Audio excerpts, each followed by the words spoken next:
Nah, kita copy dulu deh lagi. Tadi ada satu lagi ya Ibrahim kirim ya.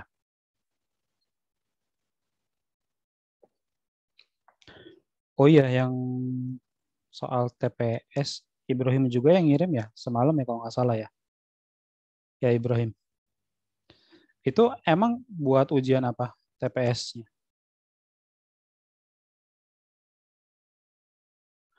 Oh, ada materi itu juga. Oh, oke oke.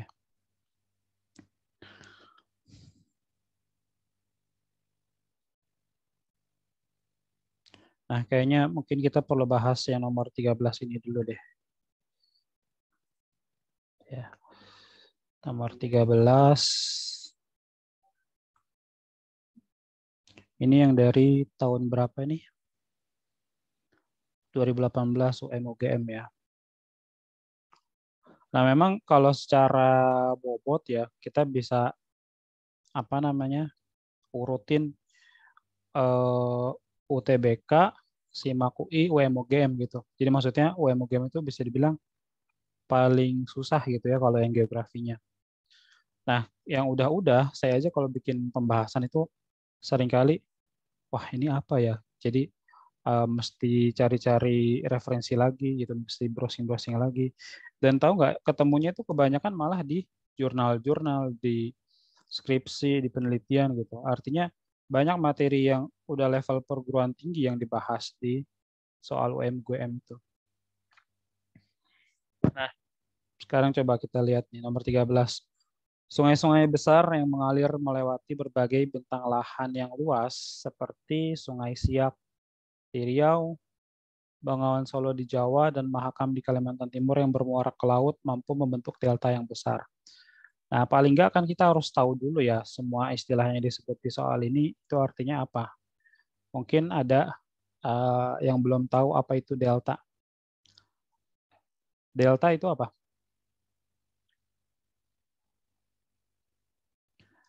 Delta itu adalah bentukan hasil sedimentasi ya. Jadi delta ini kayak kayak apa ya? Akumulasi atau bahasa gampangnya tumpukan lumpur lah gitu ya.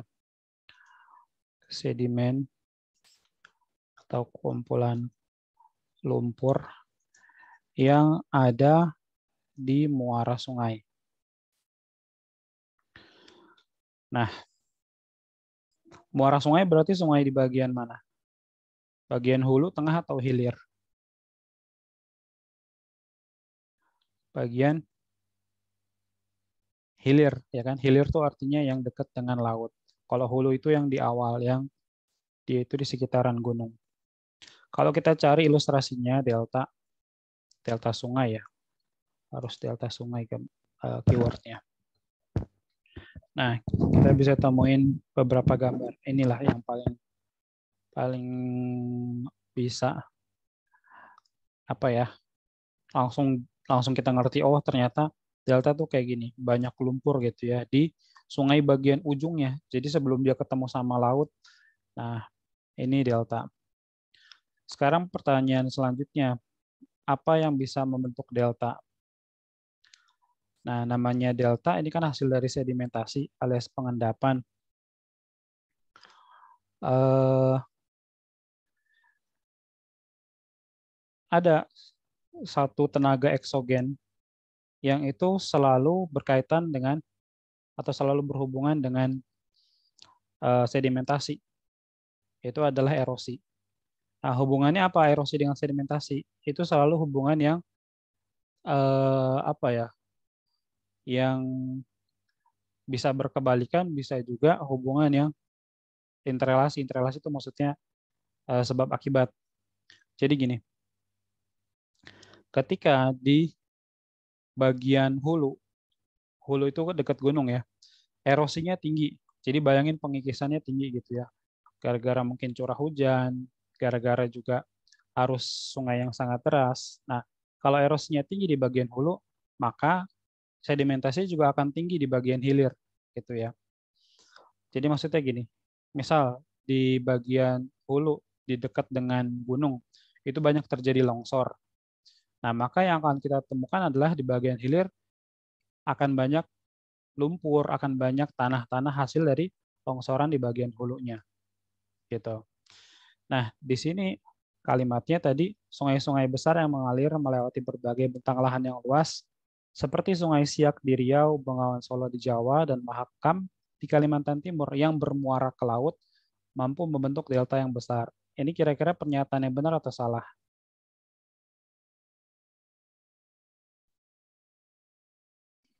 Ini adalah pernyataan yang benar, ya. Kenapa? Karena delta sendiri kan akumulasi lumpur yang sangat banyak ya. Pastinya dia ini juga disumbang dari daerah-daerah yang cukup besar juga. Nah, melewati berbagai bentang lahan yang luas di sini kata-katanya di kalimat soal. Nah, jadi delta terbentuk dari apa ya? Dari tadi bahasa saya sumbangan dari akumulasi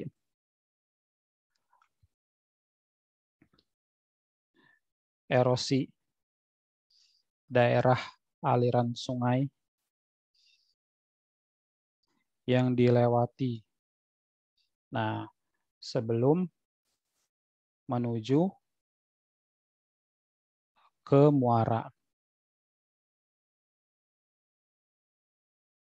Artinya benar bahwa semakin luas bentang lahan yang terpengaruh oleh sungai ini, nah bisa jadi akan semakin besar delta yang terbentuk gitu ya. Akan semakin banyak lumpur yang terakumulasi.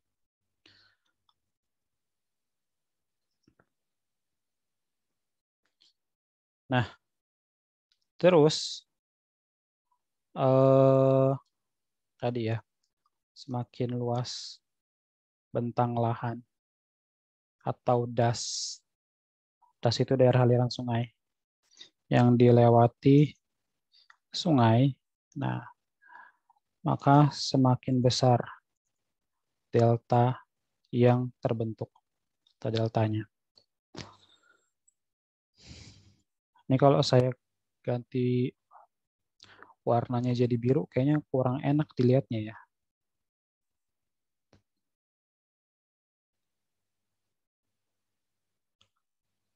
Birunya yang lebih gelap lagi deh, coba. Kemudian, sekarang kalimat yang bawahnya atau alasannya. Sungai-sungai tersebut mengalir pada satu daerah aliran sungai yang luas dan membawa beban material sedimen yang sangat banyak dan kemudian diendapkan di bagian muara. Kalimat yang bawah, benar apa betul? Benar atau betul ya nggak ada pilihannya ya. Ya jelas itu benar ya.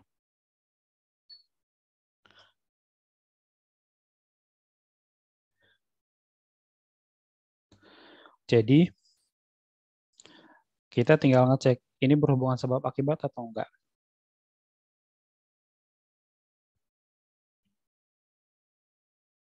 Gimana teman-teman? Ini hubungan sebab akibat atau enggak? Berhubungan ya, sebab akibat ya. Nah, kadangkala kan kalau kita nemu soal yang format kayak gini tuh justru yang lebih susah menentukan sebab akibat atau enggaknya. Ya enggak? Pernah nggak kalian nemuin kondisi kayak gitu? Jadi kita udah tahu nih pernyataannya benar, terus alasannya juga benar. Cuman ragu-ragu ini sebab akibat atau enggak ya. Nah, kalau nemu situasi yang kayak gitu, ada tipsnya atau triknya. Caranya adalah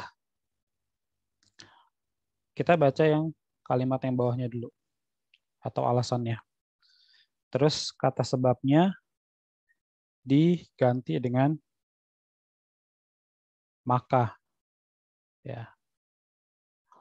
Baru baca kalimat yang atasnya. Coba ya. Sungai-sungai. Nah, di sini karena memang kalimatnya di bawah jadi ada kata tersebut. Yang jelas tersebut itu tadi ngacu ke Sungai Siak, Bengawan Solo, Mahakam gitu ya. Mengalir pada suatu daerah aliran sungai yang luas dan membawa beban material sedimen yang banyak, yang sangat banyak. Dan kemudian diendapkan di bagian muara. Maka sungai-sungai tersebut mampu membentuk delta yang besar. Nah, ini kan masih sebab akibat, ya kan? Ini masih sebab akibat, jadi jawabannya A.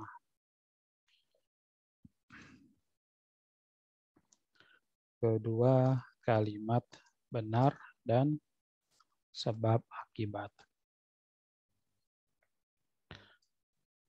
Nah, sebentar ya, saya mau ambil casan HP dulu nih.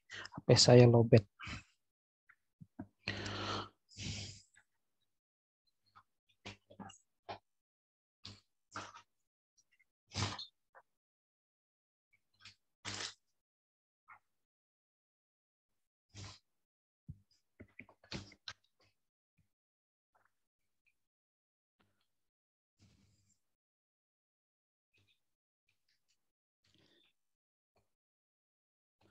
Nah, sementara itu dulu Ibrahim ya, soal yang tadi kamu tanyain.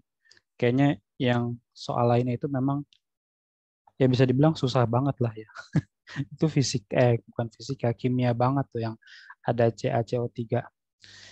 Saya aja pas pas baca soal ini dalam hati, ya mana gua tahu kan, maksudnya emang di geografi kita sampai belajar tingkat kemurnian CaCO3 kan, itu aja nggak pernah diajarin di geografi SMA gitu kan.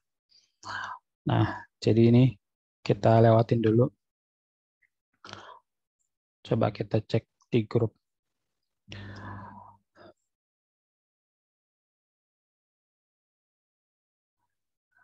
Oh, ini Yusuf kirim soal. Ini buram banget, Yusuf.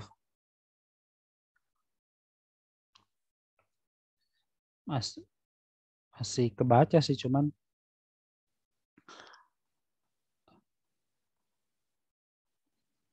pantesan ternyata ternyata cuman segini dimensinya tuh.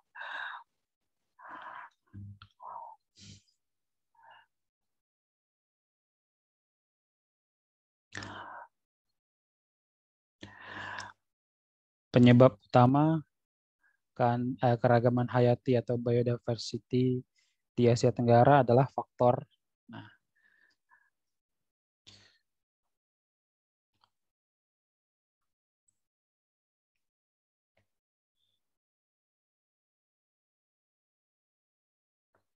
ini kayaknya saya udah pernah bikin pembahasannya deh di YouTube.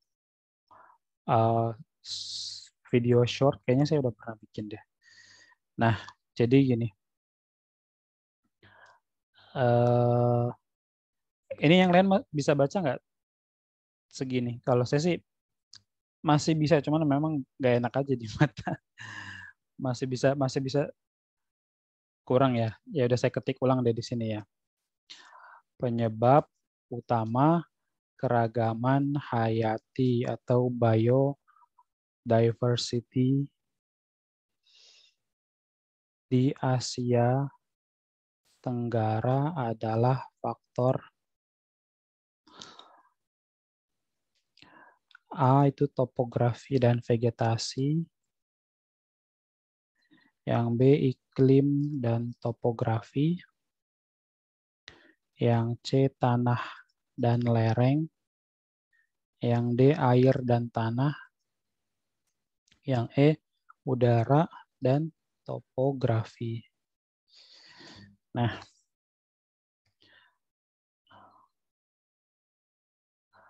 ini soalnya. Ya udah, ini langsung kita hapus aja ya. Atau kita pindahin aja ke bawah deh. Nah, kalau kita ngomongin keanekaragaman hayati dengan bahasa yang lebih sederhana, banyaknya jumlah dan jenis ya kan, flora dan fauna kan gitu ya. Nah, memang Asia Tenggara ini atau bahkan khususnya negara kita Indonesia kan punya keragaman hayati yang sangat tinggi. Kenapa? Kenapa bisa begitu? Nah, Asia Tenggara secara umum punya iklim tropis, ya kan? Asia Tenggara secara umum memiliki iklim tropis. Nah, iklim yang nyaman bagi kebanyakan jenis tumbuhan. Nah, kalau buat hewannya gimana, Kak? Nah, kalau buat hewan kan memang paling nggak kan ada wilayah biogeografis, ada beberapa wilayah biogeografis dunia yang mana ada Nearktik. Yang pertama, Nearktik itu kan berarti yang identik dengan kutub gitu ya, yang binatang-binatangnya itu bisa beradaptasi dengan suhu yang sangat dingin. Nah, tapi apakah di sana itu keragamannya tinggi? Enggak. Intinya gini, di iklim tropis karena nyaman buat tumbuhan. Nah, si hewannya ini kan kalau dalam rantai makanan kan dia konsumen, ya kan? Prinsipnya kan binatang itu bakal ngumpul, bakal banyak di tempat yang banyak makanannya. Nah, dan produsen pertamanya kan pasti tumbuhan, tumbuhan hijau gitu ya. Nah, kalau kita turunin lagi, emang iklim tropis itu gimana sih? Kok bisa nyaman buat tumbuhan? Nah, iklim tropis pertama memiliki ciri, nah sini yang paling utama yang kita katakan tadi nyaman bagi tumbuhan ya, mendapat sinar matahari sepanjang tahun. Nah, mendapat sinar matahari sepanjang tahun ini pengaruhnya apa buat tumbuhan? Jelas ini membantu apa namanya proses fotosintesis, ya kan? Kemudian ditambah lagi mendapat curah hujan yang tinggi. Nah, curah hujan yang tinggi ini pengaruhnya kemana? Pengaruhnya ke membuat tumbuhan itu tumbuh dengan lebat.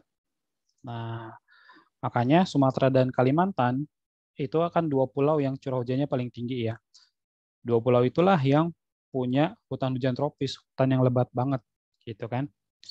Nah, kemudian ini kalau baru dari iklim tropisnya, kalau kita apa namanya kita telaah lagi Asia Tenggara itu juga sebagian besar lah ya kita bisa bilang tanahnya subur.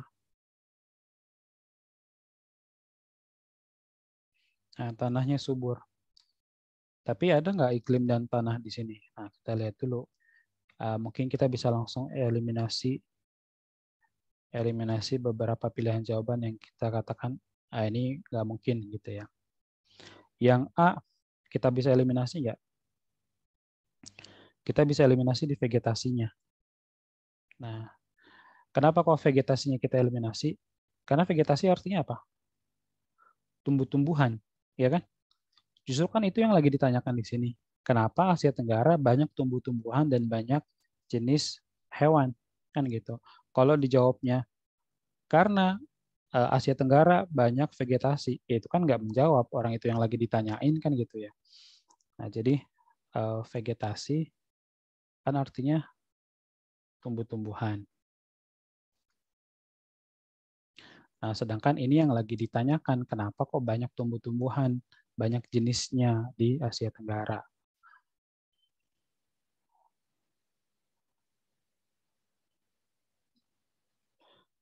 Kemudian yang mana lagi yang kita bisa eliminasi?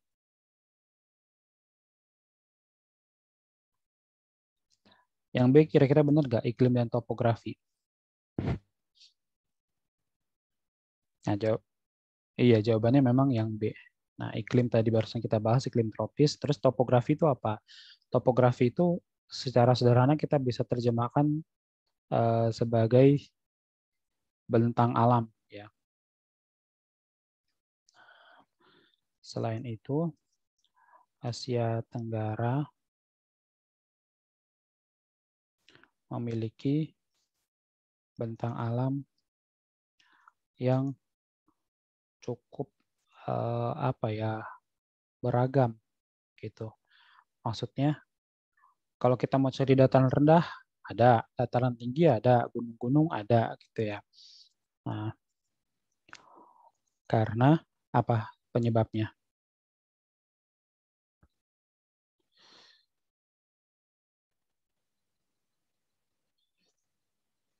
disebabkan oleh pertemuan. Nah, pertemuan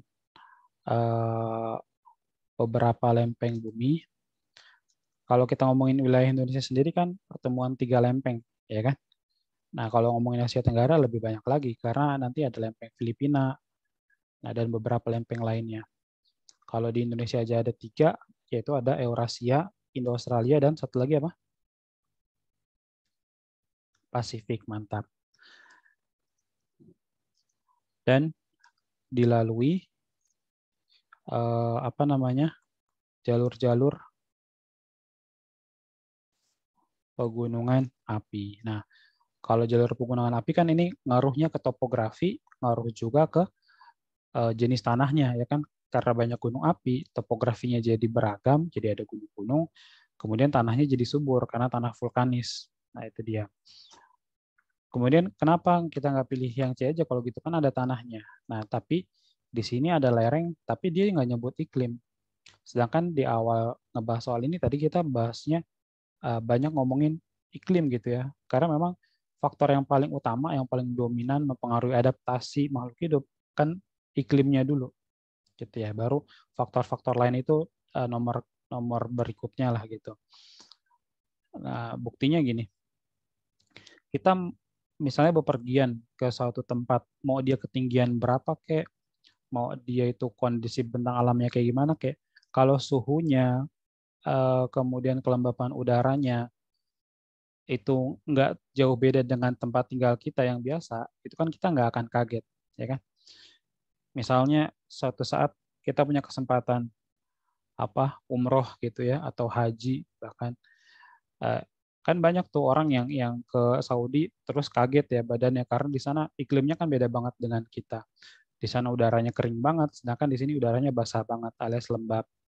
Terus di sana fluktuasi suhunya itu ekstrim, siangnya bisa panas banget, malamnya bisa dingin banget, sedangkan di sini suhunya stabil. Nah, itu bukti bahwa iklim tuh faktor paling pertama yang menentukan persebaran makhluk hidup.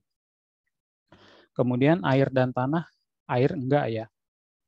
Nah, kenapa? Karena ya memang semua makhluk hidup butuh air, tapi bukan berarti itu faktor yang menyebabkan persebarannya mereka, ya kan gitu kan. Toh buktinya Allah ciptakan ada kok makhluk yang bisa jauh banget dari air dan dia tetap bisa bertahan hidup gitu. Misalnya kayak tumbuhan-tumbuhan kategori xerophyte. Xerophyte itu tumbuhan yang beradaptasi di lingkungan yang kering dan panas. Contohnya kayak kaktus gitu ya. Terus yang udara dan topografi. Nah, udara ini eh, ya sebenarnya nggak salah juga sih, cuman terminologi yang lebih tepat itu ya kita nyebutnya iklim bukan sekedar udara. Nah, jadi udah terjawab ya. Nomor 41 itu jelas yang B, iklim dan topografi.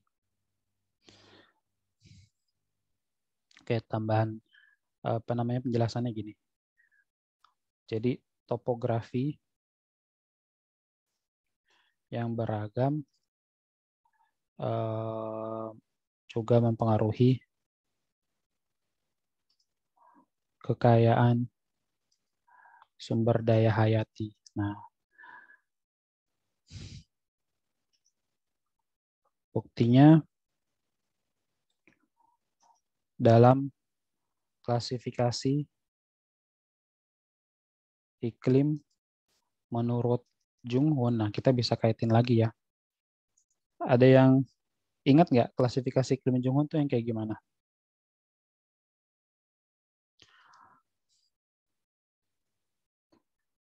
Yang berdasarkan ini klasifikasi iklim berdasarkan ketinggian tempat, nah, suhu dan jenis tanaman. Artinya kalau faktor utamanya di sini ketinggian tempat gitu ya. Jadi kayak kita bisa lihat di pantai yang berupa dataran rendah itu identik dengan kelapa gitu kan. Kemudian juga dataran rendah itu identik dengan padi, tebu, jagung.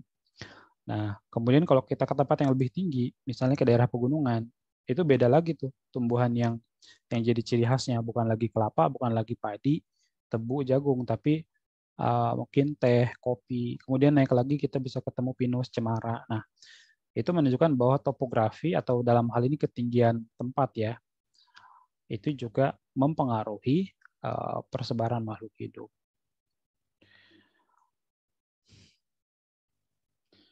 Nah, Ibrahim, ada soal lain lagi nggak selain yang tadi udah dikirim?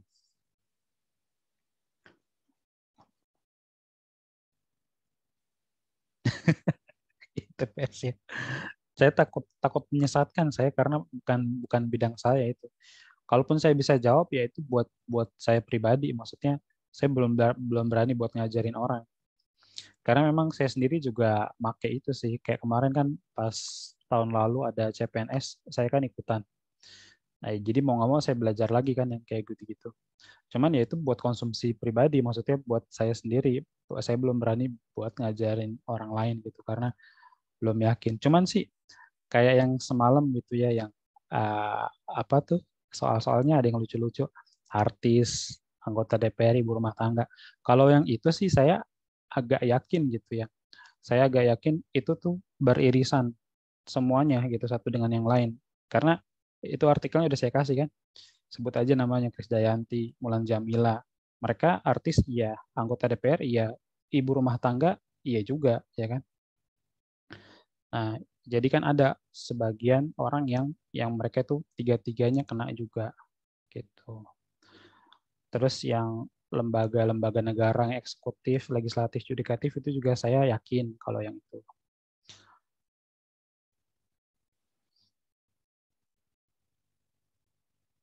Apa?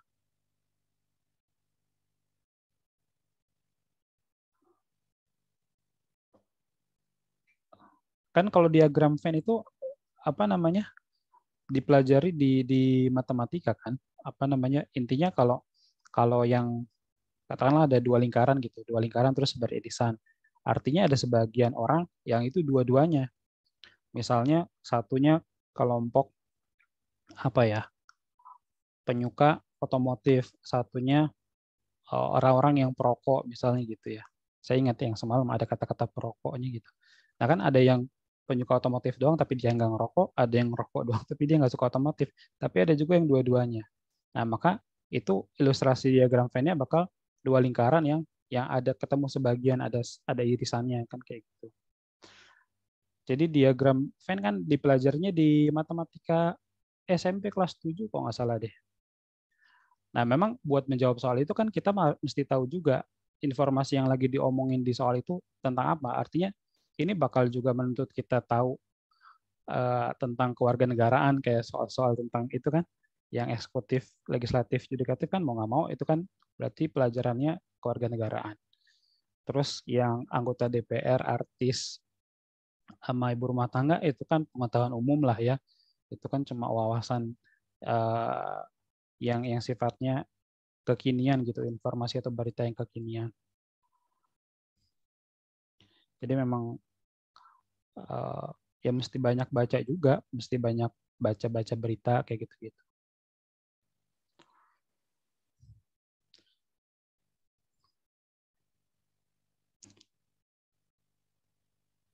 Nah, nah iya, kalau apa saya kebetulan kebetulan apa namanya informasi itu saya tahu gitu kan, makanya saya cariin apa artikelnya sekalian. Ini ada nih 14 artis yang menjabat anggota DPR. Kita mau lanjut soal yang mana lagi nih?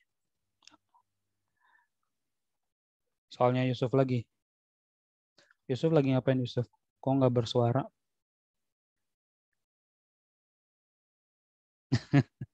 Lagi lagi memantau aja ya.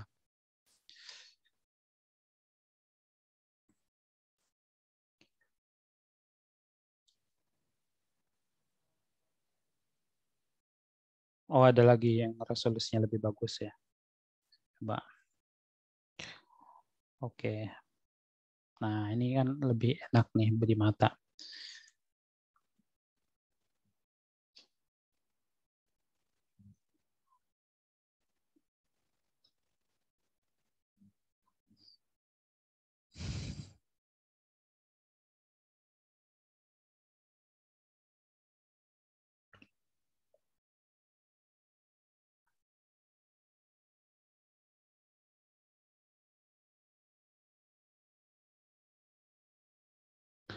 Nomor 42, semakin panjangnya musim kemarau di wilayah pesisir dapat mengakibatkan dampak yang serius bagi kesehatan penduduk.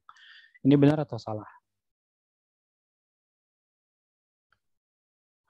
Nah, penekanan utamanya tuh wilayah pesisir. Emang apa yang menjadi pembeda wilayah pesisir dengan wilayah lainnya dalam hal eh, di sini pemenuhan kebutuhan air ya.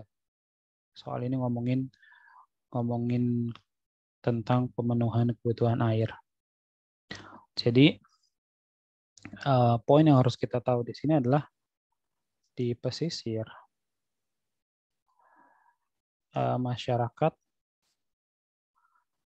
memenuhi kebutuhan airnya dari mana? Dari curah hujan ya. Nah, dari hujan yang turun. Kenapa? Karena air laut nggak mungkin ya kan, kecuali mereka punya fasilitas desalinasi. Nah, yang mana desalinasi itu mahal juga gitu ya. Nah, kalau misalnya kita kayak sultan-sultan Arab sih nggak masalah. Mereka mereka membangun fasilitas desalinasi. Desalinasi itu apa sih? Alat yang bisa buat mengubah air laut jadi air tawar lah gitu ya. Jadi kata dasarnya di situ salinasi atau salin. Salin itu maksudnya air garam. Desalinasi jadi dihilangin garamnya. Nah, karena mereka tidak mungkin mengkonsumsi. Nah, sebetulnya benar mengonsumsi ya. K-nya itu lebur. Mengonsumsi air laut dan air tanahnya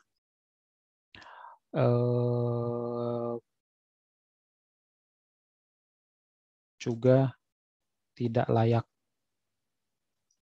minum karena kemungkinan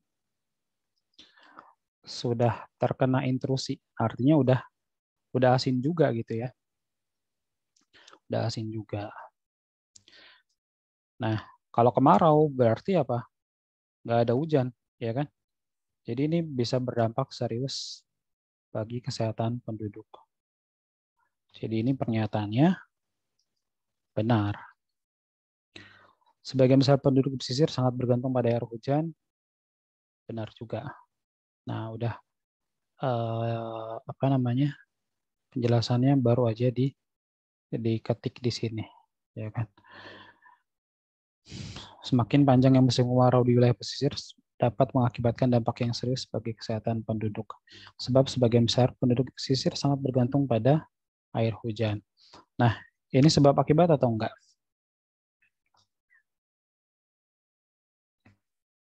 Sebab akibat ya, coba kita baca yang bawah. Sebagian besar penduduk di pesisir sangat bergantung pada air hujan. Maka, semakin panjang musim kemarau di wilayah pesisir dapat mengakibatkan dampak yang serius bagi kesehatan penduduk. Benar, ya kan? Nyambung kan? Jadi ini jawabannya A.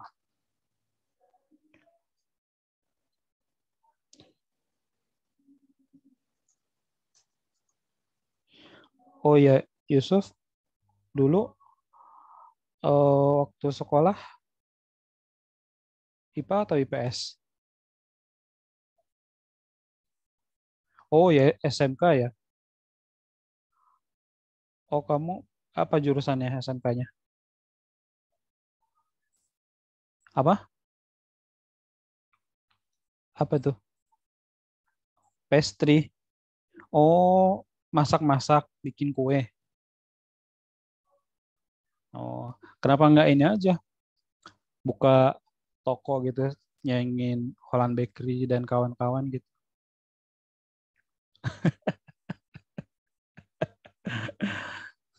Kalau Ibrahim asli IPS Ibrahim atau Linjur? Oke. Ibrahim lulus tahun ini atau gap year?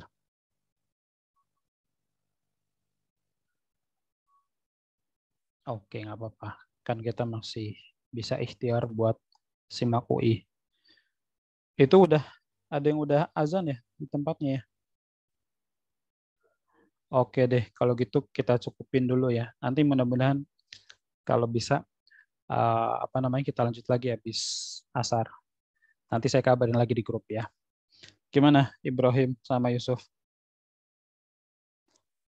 Oke, kita tutup dulu pertemuan siang ini masih siang kan ya? Nanti habis asar baru jadi sore. Ya, kita tutup dulu dengan doa. Subhanakallahumma wa bihamdika asyhadu an la ilaha illa anta astaghfiruka wa atubu ilaik. Assalamualaikum warahmatullahi wabarakatuh.